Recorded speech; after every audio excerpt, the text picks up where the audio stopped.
Hi, this is Captain Everyman, and obviously I'm a big fan of the Avengers, and especially the last Avengers movie.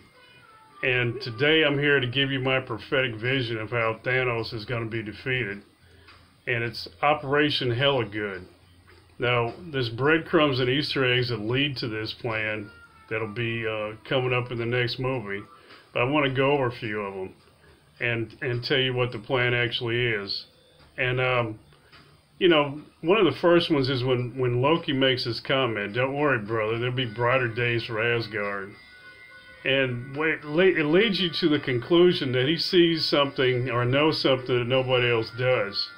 Now, you think it's not just the fact the Hulk's there, and it's not just the fact that he's going to try to kill Thanos. It all ties into Doctor Strange, and then both of these have something in common. It's these people give up the stones willfully, ultimately. Now,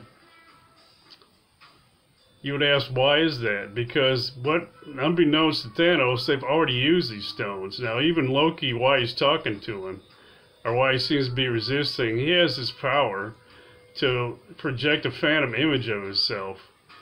And the stone gives him the power to travel across large distances. So what he's done, he's taken the stone, and he's projected that phantom image all the way back to Doctor Strange, who he's met before, realizing that Strange is the key, that this wizard who can do all these things that he's observed is the person he wants to communicate with to try to stop this. So he goes to Strange, and Strange has the other stone that's powerful, the Time Stone. So with the Time Stone, and if you've seen Doctor Strange, you know Strange is a master of using that stone to defeat somebody. He's already shown his ability and his creative power.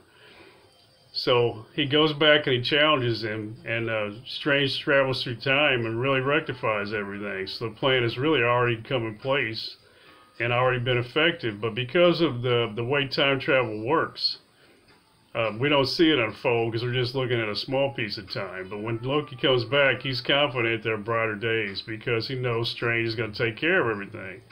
So in the moment, he tries to kill him because why not? But he allows himself to be killed because he knows this timeline is going to be erased and he'll be back. Because who is he? He's the god of trickery, right? So what's the biggest trick there is? You try to kill somebody knowing that you're going to come back anyway. So you think about Thanos' comment too. He after Doctor Strange gives him the Time Stone, and here's the key to this too. It really takes only a nanosecond to travel in time backwards, forwards. You could even take years. And as long as you come back to exactly the same moment, there's really no evidence that you ever traveled. So why is Doctor Strange giving up the stone? He's giving it up because he's done with it. He's already done all these chess moves he's talked about, and he's already defeated Thanos, and that's why he gives the stone back, because he's finished with it. And by allowing him to Thanos to have the stone and complete the action, he establishes a timeline to attack. So now that he knows all the moves that lead up to the end, when Thanos takes control of the stone, now he can go back and attack that timeline through time travel. Now, why does he want Stark to be alive? Because Stark is the man who's going to create this machine or device or whatever, using the power of the Time Stone to be able to travel around in time and attack Thanos. Now, all he has to do is wait to the proper moment when Stark's done with it, and he can travel back to that moment and give it to Thanos, if you follow me. And because the stone's already been used. So the key is this. Once they look at the timeline, they study it, they figure out the best way to attack Thanos, and they come to the conclusion that it's Operation Hela Good. Now, what is that? All they have to do is delay Ragnarok, where Hela is killed. She's the most formidable villain that we've seen so far.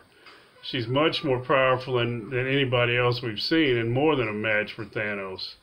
They know that Thanos is going to come after the Tesseract. So if they don't flee from Asgard, taking it with them, and they just leave it there in the vault, he's going to come there and demand it. So when Thanos comes there thinking it's going to be Odin and Thor and he's just going to handle them in some way, and if he believes that it's going to be fairly easy to get it. He'll come there, and the minions will be talking about you're going to become the children of Thanos and everything. And when he finds Hela there, he'll be totally off guard. He won't know what to do. And obviously, she's not going to let him do any of that.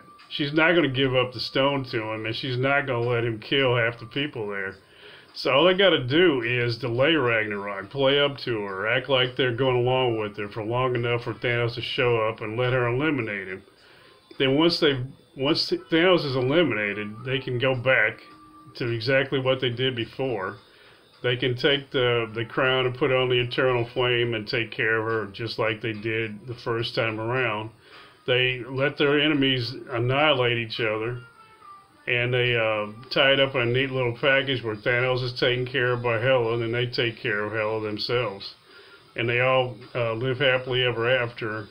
And Operation Hela Good brings us back the kind of timeline and the kind of heroic story that we're used to. There might be bumps along the way, but ultimately, Operation Hela Good is going to take care of everything.